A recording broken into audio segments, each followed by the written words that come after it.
Salve a tutti e benvenuti su Hot Game Reviews.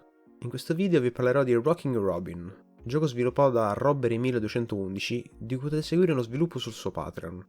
Durante la storia vestiremo i panni di un giovane ragazzo, che vive la sua vita nel lusso più sfrenato finché un giorno il passato del padre deceduto 3 anni prima torna a bussare alla porta. E tutto ciò che possiede gli viene portato via, ed è costretto a cercare un nuovo posto dove stare per cercare di rimettere in sesto la sua vita. Per quanto riguarda il gameplay, in questo caso sarà data al giocatore la possibilità di scegliere l'esperienza di gioco. Infatti, subito all'inizio della storia ci verrà chiesto se vogliamo giocare in modalità sandbox oppure in stile visual novel, anche se va detto che quest'ultima è priva di diverse scene, che sono esclusive della modalità sandbox. Se come me sceglierete la sandbox, dopo il prologo, che presenta in maniera abbastanza rapida i molti personaggi del gioco e molti avvenimenti del passato del protagonista, potremo iniziare la nostra avventura per le strade della città. Qui, viaggiando per le varie zone della mappa, incontreremo diversi personaggi, tra cui anche il meccanico, che sarà il principale mezzo per guadagnare denaro, necessario per completare missioni e comprare diversi oggetti in negozio.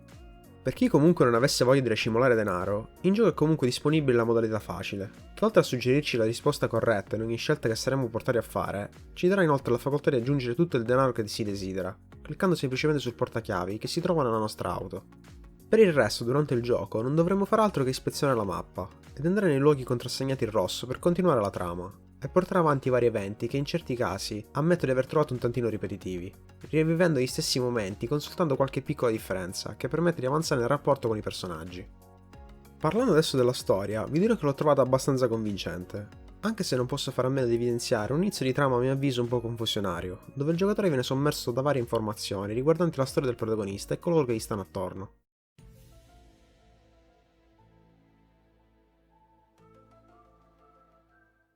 Ma fortunatamente con l'andare avanti della trama tutto si stabilizza, e le vicende che riguardano il protagonista e il passato criminale della sua famiglia si fanno sempre più interessanti, invogliando il giocatore a proseguire nel racconto.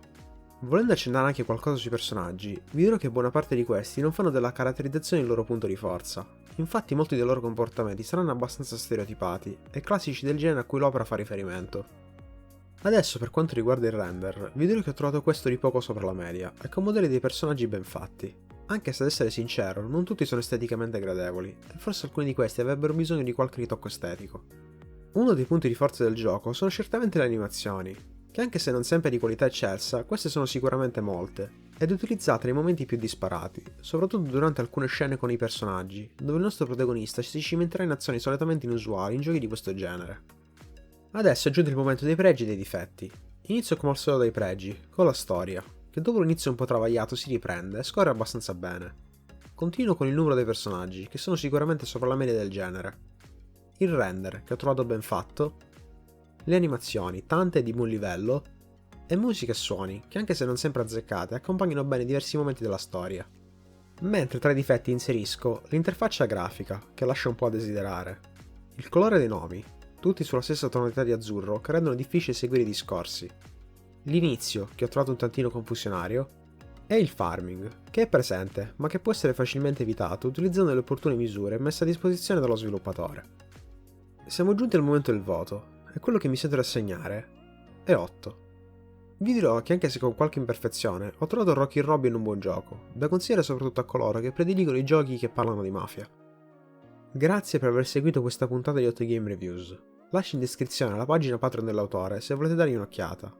E se avete qualche domanda da farmi o volete dirmi qualcosa, lasciate pure un commento. Alla prossima!